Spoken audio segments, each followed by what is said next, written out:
2025 का JEE mains का paper बहुत ज्यादा हार्ड आया था। अब बच्चों के अंदर गुदगुदी हो रही है कि 2027 का पेपर हार्ड आएगा क्या सर, क्या स्लो, कैसा आएगा।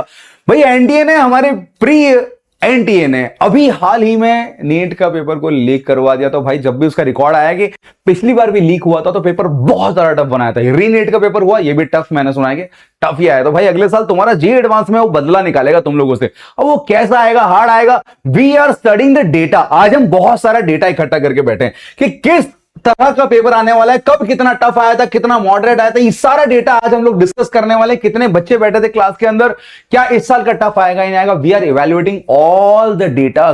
सो तुम्हारे पेट में जो गुदगुदी हो रही है ना, उसको थोड़ा आराम मिलेगा जब मैं इसके एंड में आ जाऊंगा। सो एंड तक बने रहना ताकि मैं आपको पूरा डेटा बता पाऊं क्या सच में 2027 का पेपर टफ आने वाला है या फिर सिर्फ ये एक हवा है।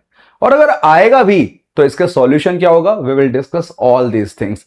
वी आर फाइटर्स, तो हम लोग फाइट करेंगे चीजों को, ठीक है। So let's start the session now.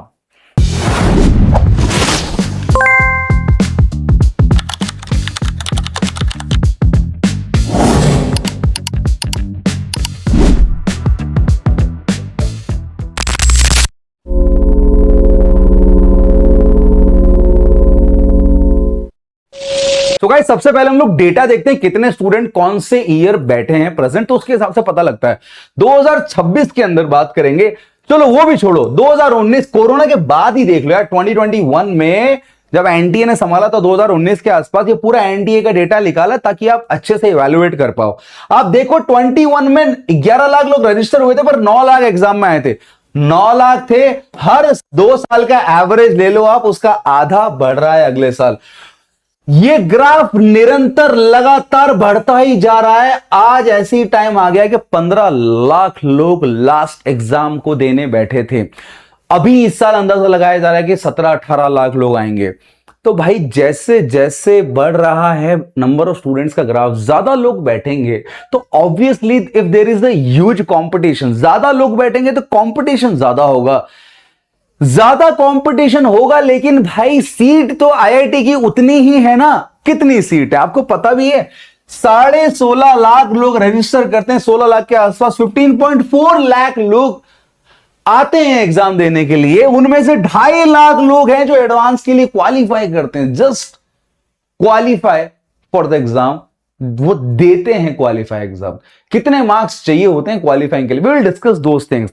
पर आप ये समझो बेसिक सी चीज, पहले बेसिक सी चीज ये है कि जब इतने लोग एग्जाम देने बैठे, इतने लोगों ने क्वालिफाई किया एडवांस के लिए, पर आईआईटी में सीट तो सिर्फ 17,740 है ना। इतनी आईआईटी की सीट्स हैं, कितने भी लोग बैठ जाएं, ये सीट थोड़ी ज्यादा बढ़ रही है, सीट नहीं बढ़ रही है।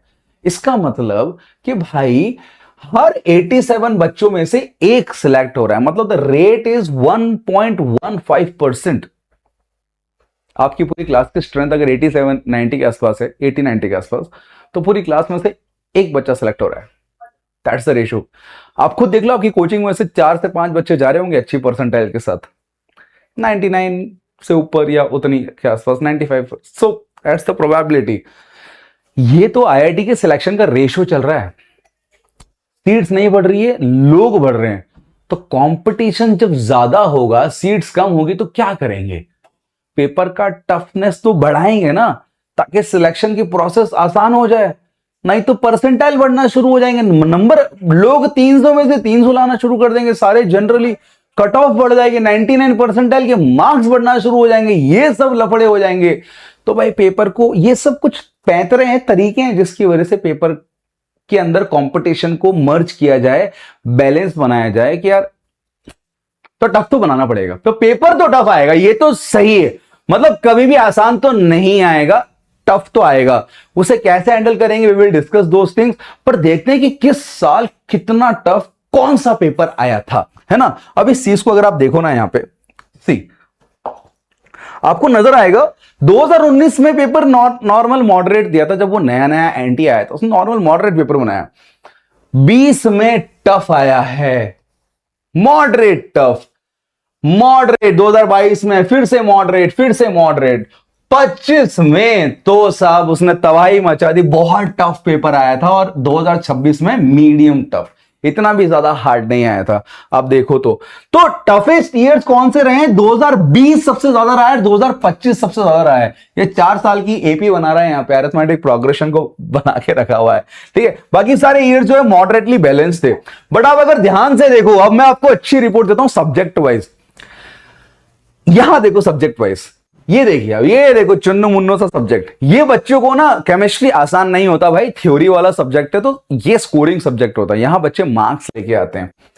पेपर देखो, easy easy easy easy easy easy moderate easy, ये बीच में मॉडरेट आ गया, वो भी 2025 के अंदर जहां मैं हार्ड कह रहा था, तो वहां पे थोड़ा सा मॉडरेट केमिस्ट्री आया था, थोड़ा सा अच्छे क्वेश्चन पूछ लिए थे उन्होंने। But this is the conceptual one. और मैं कह रहा हूं आपको कि एनसीईआरटी से ज्यादा क्वेश्चंस आते हैं, डायरेक्टली सॉल्यूशन, डायरेक्ट क्वेश्चंस, और लग जाता है, अच्छे परसेंटाइल्स बनते हैं, अच्छे स्कोरिंग है, इससे आप अपने परसेंटाइल मार्क्स बढ़ा सकते हो। फिजिक्स के में एप्लीकेशन बेस्ड क्वेश्चन बढ़ गए, कॉन्सेप्चुअल क्वेश्चन बढ़ गए, बट इसके देखो ज्यादा टफनेस नहीं है। 2019 में तो भाई साहब धुएं निकाल दिए थे उसने। फिर easy moderate easy easy easy moderate moderate, तो मॉडरेट और के अंदर भी एप्लीकेशन बेस्ड क्वेश्चन ज्यादा आ जाते हैं, तो मॉडरेट बन जाता है। पर रुको जरा, कहां जा रहे हो? वे वो वाला सुना आपने भी? यहां लगती है वो। ये है साहब जिनके सामने हाथ जोड़ना पड़ता है आपको। देख रहे हो आप डेटा इनका? मॉडरेट आया है बस एक बार, ठीक है, एक बार मॉडरेट आया 2019 में, स्टार्टिंग में, कि चलो मैथ से मॉडरेट देते हैं। उसके बाद tough tough tough tough tough tough tough tough tough tough toughest, 25 में टफेस्ट लिखना चाहिए था इसको। टफ क्या होता है? मैथ्स में पेपर लेंदी होता है, कॉन्सेप्चुअल। वो बच्चे बोलते हैं लेंदी आ गया, कॉन्सेप्चुअल आ गया। बेसिकली क्या है ना, मुद्दे की बात यह है कि बहुत सारे चैप्टर तो रिड्यूस कर दिए, केमिस्ट्री से भी हटा दिए, फिजिक्स से भी हटा दिए, मैथ्स से भी हटा दिए। अब जब चैप्टर को हटा दिया, तो जो चैप्टर बचे हैं उसमें तो डेप्थ देंगे कि नहीं देंगे वो लोग? अब डेप्थ उसमें ज्यादा पूछा जा रहा है, तो मैथ्स के अंदर डेप्थ में जाकर के चीजें पूछते हैं, ये कैसे आएगा, मिक्स्ड कॉन्सेप्ट ज्यादा आते हैं। Solve a lot of books.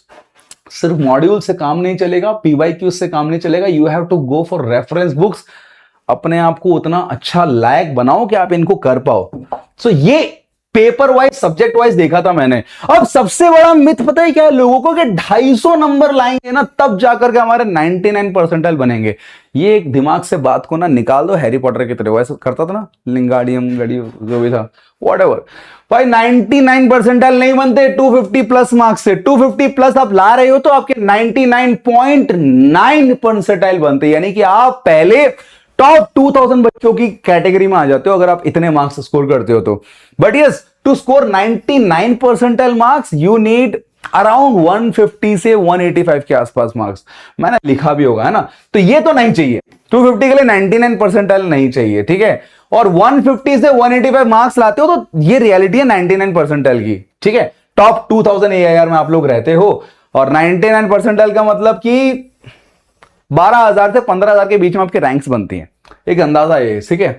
तो ये ईयर बाय ईयर ये चेंज हो रहा है, ईयर बाय ईयर। पहले क्या था? पहले इतने मार्क्स लाने पे 99 परसेंटाइल बन जाते थे, पहले होता था ऐसा। 2019 के अंदर कम मार्क्स ला रहे हो, परसेंटाइल बन रही है। यहां देखो, यहां पे पेपर थोड़ा ठीक ठाक आ गया। 2024 में मार्क्स ज्यादा बढ़ गए, पेपर की इतनी इंटेंसिटी नहीं थी, तो 25 में उनको कम करना पड़ा, 160 से 175 पे वो लोग 99 परसेंटाइल बच्चे ला रहे थे। 2026 में 155 के आसपास, 155 से 190 के आसपास। और also it depends on shift, आपका शिफ्ट वाइज भी डिपेंड करता है। कभी कभी कोई शिफ्ट बहुत हार्ड होती है, कभी कभी बहुत आसान। तो मैं एक चीज आपको कहता हूं, अगर आप पेपर में बैठे हो और आप एक अच्छे बच्चे हो, बहुत अच्छे पढ़ने वाले, ऊपर वाले से दुआ करना कि आपकी शिफ्ट का पेपर हार्ड आए, क्योंकि भाई हार्ड पेपर नहीं आएगा, कट ऑफ अगर सही नहीं बनी तो सिलेक्शन कैसे होएगा? आसान हुआ तो सब लोग कर लेंगे ना, हार्ड होएगा तभी तो तराशा जाएगा ना अच्छे बच्चे को, जो सच में आईआईटी जाने को डिजर्व करता है। तो अगर आप अच्छे बच्चे हो, अच्छी प्रैक्टिस करते हो, तो पेपर तो हार्ड आना चाहिए, ये एक्सपेक्ट किया करो। और पेपर हार्ड आए यही दुआ किया करो, ताकि तुम अलग दिखो। और उतनी मेहनत करो, अगर आप अच्छे नहीं हो तो आप अच्छे बनने की कोशिश करो आज से। तो टफ तो आना चाहिए पेपर, अपनी प्रिपरेशन को उतना टफ बनाओ, मजबूत थोड़ा सा, यार ढीले डाले की तरह नहीं। अब वो टाइम नहीं रहा जो आप सोच रहे हो कि यार सब कुछ कर लेंगे। अब भाई साहब सिर्फ अभी जुलाई चल रहा है, स्टार्ट हुआ है जुलाई, अगस्त, सितंबर, अक्टूबर, दैट्स इट यार। उसके बाद 3 महीने और बचेंगे, सीईटी भी आगे खिसक गया दिसंबर के अंदर। अब ज्यादा टाइम नहीं है मेरे दोस्त, 3 महीने पढ़े और उसमें सिलेबस कंप्लीट करना है। पुराने बैकलॉग पढ़े उनको भी कंप्लीट करो, अपना रिवीजन स्टार्ट करना। There are lot of things to do. इन सबको कवर अप करोगे तब जाकर के कुछ 99 परसेंटाइल के ऊपर बना पाओगे, रेप्यूटेड कॉलेज लोगे। बिकॉज कट ऑफ को समझो तुम जरा। यहां देखो आप, ये कट ऑफ की लिस्ट है भाई। पहले 2019 में ना कट ऑफ है ना 89.8 पे जनरल कैटेगरी का बन रहा था कट ऑफ, कि हाँ यहां इतना लाओगे तो एडवांस एग्जाम दे सकते हो, अब एडवांस के लिए क्वालिफाइड हो। बढ़ा, उसके बाद 90 पे आया, फिर कम हो गया 87, फिर तो ग्राफ बढ़ ही रहा है। अब क्या है 2026 में 93.41, 93.41 परसेंटाइल पे जेई एडवांस के लिए क्वालिफाई किया गया है बच्चों को। 2026 के लिए क्या होगा आई डोंट नो, बढ़ेगा या कम होगा, बट क्वालिफाइंग मार्क्स बढ़ते जा रहे हैं जनरल कैटेगरी के। 88 था यहां पुराने वाले में, वहां से 88 89 से बढ़ के 93.4 आ गया है। सो इट मींस ज्यादा मार्क्स लाने पड़ेंगे, ज्यादा परसेंटाइल लानी पड़ेगी क्वालिफाई करने के लिए। 99 परसेंटाइल एंड 99.9, 99 से ऊपर percentile as the safest zone to be into the IITs और एनआईटीज, बेस्ट कॉलेजेस आपको मिलते हैं वहां पे, तो वो एक सेफ जोन होता है। क्वालिफाई तो आप इतना भी कर जाते हो, बट क्वालिफाई बॉर्डर पे मत रहो आप। अच्छे मार्क्स लाओगे then definitely you will do something good. Okay, तो देखो बेसिकली मोटी मोटी बात क्या है, इतने लोग एग्जाम में बैठते हैं, इतने आईआईटी की सीट्स ये पूरी नहीं होने वाली। It means the exam is going to be really tough. आपको चैलेंज तो मिलने वाला है। तो पहली स्टेप आपकी क्या होनी चाहिए, एडवांस के लिए क्वालिफाई होना। उसके लिए आपको अच्छे परसेंटाइल, आप एक टारगेट रखो 94 के ऊपर लेकर, 94 95 के ऊपर परसेंटाइल, ठीक है। 99 ला रहे हो, इससे ज्यादा ला रहे हो तब तो बहुत ही अच्छा है। आपका ये टारगेट रहना चाहिए ताकि आप क्वालिफाई कर पाओ एडवांस के एग्जाम के लिए और फिर एडवांस की प्रिपरेशन में लग जाओ। बिकॉज जो बच्चे जेई मेंस जनवरी अटेम्प्ट को क्रैक कर देते हैं ना, क्रैक कर देते हैं, क्वालिफाई हो जाते हैं, वो बच्चे सेकेंड अटेम्प्ट के लिए इतनी मेहनत नहीं कर रहे होते। अगर 99 परसेंटाइल ले आए ना वो, तो भाई वो लोग अप्रैल अटेम्प्ट के लिए इतनी मेहनत नहीं कर रहे होते। वो सीधा पता है सॉर्ट आउट होता है कि भाई मेरा जेई मेंस हो गया है अच्छे से, ठीक है, मेरे को शांति से बोर्ड पे ध्यान देना। वो बच्चा फिर बोर्ड पे ध्यान देता है, 75% के ऊपर वहां भी लेके आना जरूरी है। वो निश्चिंत होकर उस पर काम करता है और फिर वो लग जाता है जेई एडवांस के ऊपर कि मेरे को ये क्रैक करना है और अपनी कैटेगरी अलग बनानी है, अपनी रैंक अलग बनानी है। That's the main strategy. जनवरी जो होता है ना वही होता है रैंक डिसाइडर। उसको करने से आप निश्चिंत हो जाते हो। तो वहां यार कंपटीशन भी कम है पूरे साल, मतलब पूरी इंडिया के सारे बच्चे नहीं बैठते जनवरी अटेम्प्ट में, कम बच्चे बैठते हैं। अप्रैल शिफ्ट को जुड़ करके बच्चे ज्यादा हो जाते हैं और फिर अप्रैल शिफ्ट में तो भाई खून बहता है, परसेंटाइल्स भी बढ़ जाते हैं। तो दैट्स द मेन पॉइंट। अब इसको सुधारना कैसे भाई, सुधारना ऐसे कि I will give you a road map. There is a particular road map कि कैसे आप 2027 एग्जाम को टारगेट कर सकते हो। आगे के जो जुलाई अगस्त सितंबर अक्टूबर मंथ्स हैं और उसके बाद के रिवीजन नवंबर दिसंबर जनवरी, ये सितंबर में खत्म कर दो अपना और अक्टूबर नवंबर दिसंबर जनवरी अपना रिवीजन स्टार्ट कर दो। ये पूरा एक रोड मैप मैं आपको देने वाला हूं। मैं अगला लेक्चर उस पर रिकॉर्ड कर रहा हूं कि पूरा रोड मैप क्या रहने वाला, कब क्या करना है, बैकलॉग्स साथ साथ में कैसे क्लियर करने हैं। पुराने बैकलॉग्स है तो उसको अभी कितना टाइम दें, कितना टाइम रिवीजन को दें और कितना टाइम करंट सिलेबस को दें, कैसे अपना कंप्लीट करें सितंबर के अंदर और उसके बाद रिवीजन को कैसे शेड्यूल करें। There is a particular road map. अगर सही स्ट्रैटेजी से ताकत नहीं लगाई, ताकत तो तुम लगाओगे। अगर तुमने वीडियो एंड तक देख लिया मतलब तुम पंप हो चुके हो, तुम्हें रियलिटी पता लगे एग्जाम हार्ड आने वाला है।